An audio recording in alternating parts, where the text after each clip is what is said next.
All right, it is 8:30, so I will commence, and we'll talk about connecting to a car in 2022. I guess the genesis for this talk was just, we connect to a lot of cars. I'd say we bring in about 2 or 3 cars a week into my office, and we're connecting to all different types of them. And older cars were super simple to connect to, but the newer cars have gotten a lot more difficult. Raise your hand if you've ever tried to connect to a car before, ever. That guy. So a couple people are veterans and connected to a car. So I'm going to talk a little bit about what it was like and what it's like now. Raise your hand if you have a newer car, the past few years. Okay. So if you're planning on hacking your own car, that's the real question. Raise your hand if you plan not to hack your car. So everybody's going to hack their car. Okay, good. That's what I wanted to see. Yeah. Okay. That's the important thing. Good. Like that. I'm going to do a real quick intro, just so you guys know who the car fucker I am. My real name is Robert Leale. I go by car fucker. I didn't put my handle on there. I should do that. I hack cars since I got my first car in '96, so that ages me a little bit. I started my company CanBusHack in 2010. We specialize in hacking cars. That's really what we do. It's based in the Detroit area, and so you'll see a lot of the initial research on the internet was all stuff that we did, and a lot of the stuff that people are doing now is really based off of that. I started the car hacking village in 2015 at DEF CON, and we have done even smaller versions of it as well. So it's been a lot of fun. Right here, I'm going to go right into the OBDII connector, the good old days, the OBDII connector. For those of you who aren't familiar, it's this connector. It's kind of a trapezoidal connector that is really in the kick panel of every car. 1996 and newer vehicles are required by law to have it. So you have an OBDII connector if you have a car that's from 96, model year 96 or newer. So you'll see them there. Easy to find. In the beginning, they had all the networks. Every single network that was on the vehicle, which is usually a single CAN bus or something called J1850 used to be on there, or K-line. There's a bunch of different networks. They were all there. It was like plug and hack, right? You just plug in and start hacking. Super simple. That was an easy situation. There's nothing in our way, right? We could just plug in and start retrieving data immediately. It was a beautiful thing, right? We could send any data we wanted. We could, if we wanted to emulate a particular controller. A lot of the stuff that I do and continue to do on cars is really, we get a lot of requests from companies who are trying to build GPS systems, telematic systems, and they want to send the unlock commands, right? I just want to unlock and lock the door, because they'll make their own hardware module and they'll give the user a key fob and they just want to unlock and lock the door, right? So super simple. You can take your existing key fob, copy the data that was sent that happened to be sent when the key fob was pressed, and just replay it. You can send anything, and then you can do it right from the OBDII connector. Really nice, beautiful, simple way to do it. And you could receive all of the data. That means as soon as you plugged in, you were just bombarded with lots of data. Cars from 2019 and older still have this feature if it's not a German vehicle. Unfortunately, German vehicles, they have had gateways for a very long time. So it's really super easy to send and receive data from that OBDII connector. I would say more than half of the vehicles on the road today, or made that are on the road today, are able to do that still. So it's still very possible. So the good old days, we had our freedom to attack the systems. So that's been really nice. Initially, research was really simple. You could plug into the vehicle, get some data from it. It was super fun. Pivoting, at that time, it's hard, but data was easy to find. So pivoting meaning, I can get on the OBDII connector, so if I'm inside the vehicle, super easy. But if I'm outside of the vehicle, there weren't a lot of attack surfaces. That was back before really telemetry really had any connection to the vehicle's networks. And stuff like that. So it was really, really challenging. So they didn't really care if you had access to everything, because really you had to be inside the vehicle to do anything anyways. That was pretty common. So, but the problem was, hackers. Hackers came along and they hacked all the cars. I'm definitely partially to blame. One of the first times I met a gentleman from General Motors, like the head, at the time, they didn't have a cybersecurity division for their automotive side. They had it obviously for the network side, but they didn't have an automotive side. I met him, this was probably 2013, and he and I had a conversation, and he saw my blog. At the time I had CanBusHack, was just a blog on how to hack your own car. He saw it, he goes, "Robert, what you're doing is very dangerous." And I go, "Don't you call me Robert." But yeah, so it was very dangerous. I go, "Why? I don't understand. What is what we're doing dangerous? You know, you provide a port that anybody can connect to and send data on. What's the problem?" He goes, "Well, here's the thing that we do." And it's something I learned. It was like, gave away some really interesting information. If I send out a message that, if you know about CAN bus, it has an arbitration ID and data bytes. The arbitration ID is the identifier for the message. If you sent a particular arbitration ID, the car would think that a module, which isn't normally there, is there all of a sudden because I sent this ID. Maybe I sent ID 111, and normally 111 isn't on the bus, but I sent 111. Now all of a sudden the car thinks there's a hatch. You know, it's not a car anymore. It thinks it's an SUV because this ID is on the bus. And I was like, "Oh, that's dumb. You guys shouldn't do that." It really was. That was more sort of my here's this guy from really a multi-billion-dollar company saying we do something stupid, and I was like, "Yeah, I know. Don't do that." He was immediately just frustrated with that whole concept. I was like, "But this is how it works. This is a computer. We're going to hack it." I don't know what the rule is on that. What's the internet rule? If this is a computer, we're going to hack it. But that's what we do. And so we decided, eventually he decided that I was right, and now he has 173 people that work for him in their cybersecurity group, right? So they changed their mind, and I probably gave him 3 promotions, and he probably has a nice new house because, I decided that his idea was stupid.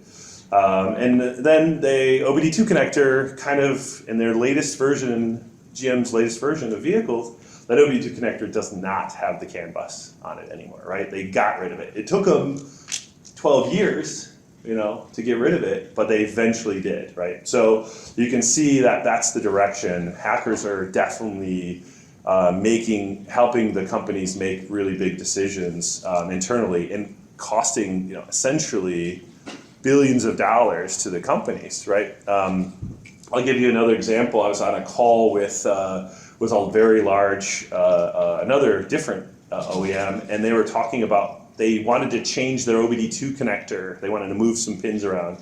Well, we were recommending it, and they said, they were like, "Well, if we do that, that means we have to change the tooling on our diagnostic connector tool, the scan tool that we use. If we want to change the tooling on that, that's going to be that'll be a few $1 million probably in development and cost. And then we got to tell all of our dealerships that they have to buy a new one. So that'll be another $3 to $4 billion. So we're probably not going to do that." I'm like, "Yeah, I guess that makes sense. That's not so easy." So making these changes is a very, very big deal. They tend not to do it because it costs so much money to a lot of people. So that's the reason why it took them so long. But now that it's there, I think it's going to be there to stay. So manufacturers said, "Hey, stop connecting to that connector." They added new security features, and I'll talk about those in a second. And they added new technologies to prevent us hackers from connecting directly at the OBDII connector. So again, this is a cat and mouse game, as everybody knows in this field. Me as a hacker, I say, okay, how are we going to do that? So remember, the automotive industry is very slow. So whatever we come up with, whatever I talk about today, anybody here from the automotive industry, if you don't mind? No, I'm kidding. Yeah, I know. So automotive industry is real slow. They have to be slow, right? You can't, they're a behemoth. It costs billions of dollars to make a change, right? One time I was talking with another manufacturer, and they're like, "Hey, we are going to remove cruise control from this vehicle so we can add Bluetooth." They're trying to save pennies. They try to save pennies on vehicles because everything costs so much money when you multiply a penny times $1 million, right? So, but they will respond, right? They will eventually get there. Their shareholders will require it, right? When Chrysler FCA got hacked, with the Jeep hack. If you're not familiar with it, pretty big news in the hacking community, 2015. When that happened, their stock price went down by like 10%, right? That's a significant movement, right? Especially if you're a stockholder. So you want to do that. And then regulation. Now they're adding a lot of regulation to force them to react. So what do? How did they solve it? They added secure gateways. That's right, secure. You know what secure means, right? Is it secure? Sure, yeah, there's some features that are secure. So they added these gateways to isolate the OBDII connector. So that OBDII connector is no longer just connected to the rest of the vehicle. And they also took the telemetry device, that thing that's actually connected to the internet, and they took the OBDII connector, the telemetry connector, and they moved them to their own network. They called it the dirty side. I think that's an actual network term, the dirty side, and then they have the clean side, which is the rest of the network thing. Then the rest of the vehicle controllers are all on the clean side, and then you have the dirty side, and then what separates them is this gateway. But the good news is it's easy to bypass. In fact, this cable that you see here is you can bypass the secure gateway. This is just for your own car, right? Just your own car, so you can just unplug a connector, plug that connector back into this two prongs over here, and then it makes an OBDII connector out of it, and you can bypass the secure gateway quite easily. So you can still do all of the things you were able to do with the old OBDII connector, but now you have to do some manual work. You have to get to the connector, so you have to find it, maybe pull a panel down, and then reconnect. But if you want to do that on your own vehicle, it's not that hard. So it's easy to bypass, but it's also hard to bypass, right? Because you can only do it for one vehicle, not for multiple ones, and then it takes a little bit of time to figure out where the connector lives, and maybe you don't really want to do that to your wife's car, right? So she might yell at you. So, those are the kind of hard things that you got to worry about. So that's the other problem. And the other problem that we have here is they're adding non-CAN bus networks. So one thing is this thing, I don't know if you guys heard of this thing called Ethernet. It's this new technology. He likes that joke. He's used it twice. So they're adding Ethernet to cars. I know you're surprised to hear that, but they haven't had Ethernet in cars really ever. So they're just starting to add it, which means that it's hard to connect to Ethernet, right? I mean, you have to plug in. Well, it sounds hard, right? Well, this isn't actually Ethernet. This is automotive Ethernet, which is impossible to actually tap. I know that's crazy to hear, but it uses a technology called 3PAM and 5PAM, which, if you're not familiar with it, I'm not gonna. It's a 30-minute talk. I don't have time to go into it, but it's essentially impossible to just tap it and see what's happening or read the data on the bus, because you have to be a transmitter in order to be a receiver on this type of network. So that means it can only have 2 nodes maximum on the network. So it's really hard. It's really, really, really hard as an attacker to even read the data, let alone write data on automotive Ethernet. So only 2 nodes are allowed on the network. An evil attached third node is essentially you have to cut the wire right now. So that's the only way automotive Ethernet really works. So it becomes really challenging. You have to break it so you can simulate or be a transmitter in order to be a receiver. It's really, really challenging. And of course they can add IP security, encryption if they wanted to. And it's very costly. So automotive Ethernet is becoming really challenging. In fact, they're adding switches though, but the good news is they're managed switches, so we could probably do port mirroring. If you guys are familiar with that, automotive switches looks like they are supporting some port mirroring concepts. And for the most part, there might not be any security built in, so that's really nice. So why do we want to connect to the vehicles? Well, we want to reverse engineer data so we can replay it. We want to interact with vehicles via diagnostics. If you're not familiar with diagnostics, it's a way to send data to a controller and get data back. It's essentially an API to talk to the controllers. And if you want to do a little bit more reverse engineering and diagnostic stuff, definitely come to the Carnegie Village. We could show you a little bit about how that works as well. You can read data, write data, control outputs. You can turn the lights on, turn the lights off, unlock a controller, reflash a controller using diagnostics. You can bypass the controller's features. You can read out secret keys. I've done all of this, and it's awesome. You can combine those attacks to do multiple, really interesting attacks to bypass security. You can pivot through that and do controller functions. You can borrow cars. We'll show the video later. If you ever need to see a video of us wiring a car, Adam's got one for you. We did it in one of my classes. So what are some of the solutions to get around these kind of things? We can just connect, right? So how do we connect to a car right now? Like, okay, so we have a gateway. We have a secure gateway. We want to bypass it. We want to get around it. How do you do that? Well, you got to go behind it, right? You can't go over it. You can't go under it. You guys have kids. Everybody has kids. I got kids. So you got to go around it, right? We got to go around this gateway. So we got to go behind it. So we could just find the gateway. Often the gateway is right by the OBDII connector. They don't really run it very far. You might have to do some lookups to find out where gateways are, unfortunately, but that's what you have to do. You can use wiring diagrams. You know, imagine a situation where you're an iPhone hacker and you were trying to figure out how iPhone's wired, you know, the microphone and the accelerometer and the Bluetooth to the main processor. Wouldn't it be great if iPhone just released all of their schematics? That would be awesome, right? Everybody would like that. If you're an iPhone hacker, you'd love it. Well, the good news is we actually do this in automotive. We call them wiring diagrams. And by law, they have to give them to you because we have this thing called right to repair. I know they should have it for iPhone. They should have right to repair. But we actually have a right to repair and a pretty strong one in automotive. So that requires them to give you their access to all of their wiring diagrams. And you can access those through your local library. You can access them through internet, searches, manufacturers. Each manufacturer has a tech info website that you can go and download it right from their website. You have to pay a small fee for a couple of days access. It's usually between $20 and $50, but you can get access to any vehicle that you want to. Or you can just look underneath the underneath the driver or passenger seat and see if you can find some wires, right? What kind of wires are you looking for? Well, you're likely to find something at a body controller, in the trunk, there's a connector. Look behind the dash. Usually the dash has some end caps. There'll probably be some CAN buses or other wires there. So that's another way to get around it.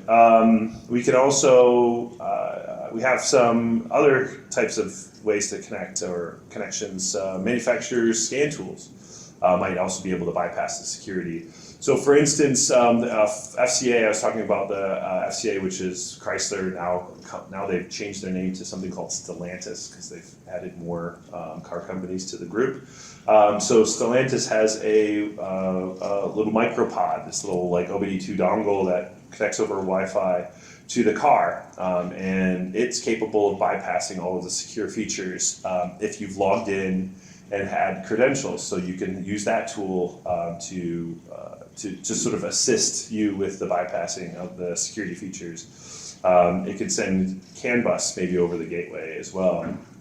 Here's some attack scenarios. Maybe we can connect to the secure gateway. Notice that you are locked out, but you don't have a scan tool. You could, phone a friend, ask a friend to maybe, hey, could you connect your scan tool on your end? And then you can use like things like a Raspberry Pi, and then have them have a Raspberry Pi on their end. We've done this before. 2 Raspberry Pis, and then you can connect them and tunnel the data over Candy UDP. There's an application called Candy UDP, or another one, Cannelloni. Ways of connecting CAN buses to each other virtually over the UDP traffic, thus over the internet. And you can reliably have a scan tool that's living, somewhere else, do all the bypasses for you. And this is a thing that we do often as well if we want to bypass some of these features. Also, your local library will have wiring diagrams. It looks like these were a little out of order, so I'm going back to the wiring diagrams. Just go to your local library, garage repair. It's very easy to get access to a lot of these things from the local library. You can just ask them for it. Internet sites that are there. There's some good tech sites as well. AllData or Mitchell One are 2 good resources if you're taking notes for connecting or getting wiring diagrams from these things as well. The manufacturers, BMW, Mercedes, GM, VW, Stellantis, all of them will have some sort of wiring diagram feature that you can download these wiring as well. You can hunt and find as well. So looking in the driver kit is always where I typically will find things. What you're really looking for are the body controller. I already kind of had this one, but it looks like I had some out of order slides, so I apologize. taking a multimeter, voltmeter, and just looking for 2.5 volts on a wire. So just tapping some wires, looking for 2.5 volts, Ethernet, -1 to 1 volt. But look for twisted pairs, right? There's really only 3 things in the car that are twisted pairs. They're CAN buses, automotive Ethernets, or speakers. So if it's not a speaker, it's probably a data wire. So twisted pairs are your friend. Just check the voltage on them. They're 2.5 volts. You probably got yourself a CAN bus. Again, check the trunk, end caps, things like that. I went a little fast, but I wanted to leave time for questions afterwards as well. So a little bit of recap. Again, car hacking is getting more challenging. I know you guys are just getting used to it. You're like, what? You're telling me I have this thing that I haven't done is harder now? Well, it's not. It's just as easy as it was before for you guys, so you're fine, right? We're trying to make it easier for you, so you just got to stay on top of it. Check out our simulator at the Car Hacking Village. Little shameless plug, not that shameless. We built this simulator. And one of the, sort of my general philosophy for getting into car hacking is just to, just start, right? Just find, a car. Maybe it's your car. I know everybody's like the number one thing I hear is like, well, I don't want to break my car. You won't. You just won't break your car, guys. It doesn't work like that, right? Like just sending CAN frames to a car, even if you're fuzzing it, doesn't break your car. Or when it does break your car, because I said it won't, but when it does, because Robert, you said it would, the 1% of the time that you do break your car, take the battery off and put the battery back on. You just need a 10mm socket and you'll be fine. The one time that doesn't work, tell your dealership, you're like, I don't know what happened, man? This is really weird. This is so weird. This is a head scratcher. What is going on here? It's literally one time. I've been hacking cars for the better part of 20 years. I've had one failure. I knew it was going to happen when it did. I was pretty sure I was going to make this thing not work anymore, and sure enough. Now, I've been a part of definitely a bunch of groups of students and things like that, and we've definitely hit cars pretty hard. And one other time, a student did put a car into the shop, and it never returned. But we knew that could happen, right? It was like one of those things where we're really trying to break the car and we succeeded in the task. If you're not trying to break it, you won't break it. It's just not going to happen. What you could do, you can fuzz a car to your heart's content. Now, the thing that I had happen to me when I was fuzzing a car, especially getting my early example of when I had a GM, I had at the time a Buick LaCrosse, phenomenal car, I recommend. I made it think that it was a hardtop. I made it think that it was like a convertible, right? It's like it had a little warning, hey, convertible controller not available, and then I had another warning. Then that one really weird situation, again, we have right to repair. That means we can reflash controllers, and I just had to reflash the controller myself. Now, that wasn't an easy task, but when I reflashed the controller, you know what? I found even more information from the reflash, because guess what happens when you reflash a controller? It sends it over the CAN bus, and then I could capture that traffic, and now I had the firmware for that controllers that I was reflashing. So that's just a good idea to do. That's the first thing you should do when you get your car is reflash it, right? It's totally legit, thing you can do, and everybody has this ability to reflash the controllers in your car. My favorite reflash actually was I was trying to reflash, not because it was broken, I was trying to reflash my OnStar module. Plugged it in, so I want to reflash the OnStar module. Look to the list of modules, no OnStar module. I'm like, what? I can't this is the one controller I want to get the firmware for. I want to reflash it. I'm like, there's got to be a way. No, there wasn't a way. And then 6 months later, I tried again. No, it wasn't there. A few months later, I tried again. It was there. I'm like, what just happened? Why is there a reflash for this thing that's never been a reflash forever? So I immediately reflashed it, captured the traffic, and then a month later it was gone. I'm like, I just got lucky, right? They screwed up. I don't know what happened. They saw that Robert logged in and they said, what did you guys just do? And I got a chance to see the reflash. And I was glad I saw it because I learned something really cool about the OnStar module. Is the normal way reflashes happen on vehicles. There's actually a diagnostic service called Transfer Data that everybody uses. They didn't use it for that one. They used something totally different, a totally backdoor way of reflashing the controller. And I also learned a lot of reflashes. In fact, every reflash has some sort of security exchange that happens in the beginning. This one didn't have a normal security exchange. In fact, the security exchange mechanism was like a red herring. It was fake. They made a fake security exchange so that people thought they were doing security and they really weren't. They had a totally side door, and I only learned that through reflashing the controller, right? So, and now I know how to unlock OnStar modules everywhere. And then, guess what OnStar modules can do? They can make phone calls. And so I learned how to reprogram the phone number that the OnStar module calls so that I didn't have to pay to like call somebody anymore. I just hit the button and it just called that person. If I wanted to redial somebody else, I just reflashed that particular parameter and got to dial somebody else. And so I just like every time, so it would just call that person every time. So, you know, there's a lot of like really stupid things. Obviously that was a really stupid one that you can do on your car. Finding secret keys, finding ways to start the car. Like right now I have a Tesla and great car, highly recommend it. Totally possible to like make that car start from a CAN message and drive away from a single bit of a CAN message. Just like flip this one bit, set it high, drive it away. You know, those are the kind of fun things that you can do.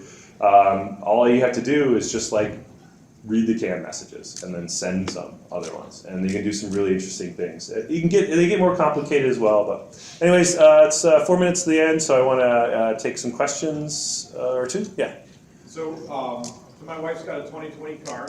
Okay. It's got an LTE modem in it that neither of us wants. Okay. Yeah. Have you done any research into what type of telemetry is being gathered by automotive manufacturers? Not only have I done research, I actually had a good conversation well before they changed their terms of service with somebody from a manufacturer who shall remain nameless, just because I don't want to get them in trouble. But they said that they were capturing essentially a lot. Here's what they really do. They capture drive data because they want to know how people drive because people are stupid. I mean, it really is true. Like, they gave me a really good example. They go, we got this one woman, they assumed it was, I don't know why. They got this one, they really did, I don't know. So it was like, we got this one woman, she just hits the gas and then takes it off. Like, she's like a digital driver. She does no analog. She's got either it's full pressed or it's off. It's full pressed or it's off. I'm like, oh my God. I had a Uber driver that did that, and I got so sick. Like, it just makes you ill. Like, he just did like rev. I'm like, oh. But yeah, so there's just people drive all different ways, so they're usually doing it. And to the extent that it's possible, they, you know, anonymize it, you know, like everybody else anonymizes. You know, you can clearly gather where you're driving to and where you're driving from. So how anonymous is that? But they're capturing every bit of information that they can, and it's even getting even crazier. The cool thing is you can opt out by just not subscribing to the services that they offer. That means you don't get the offers to the services. And do they actually follow through?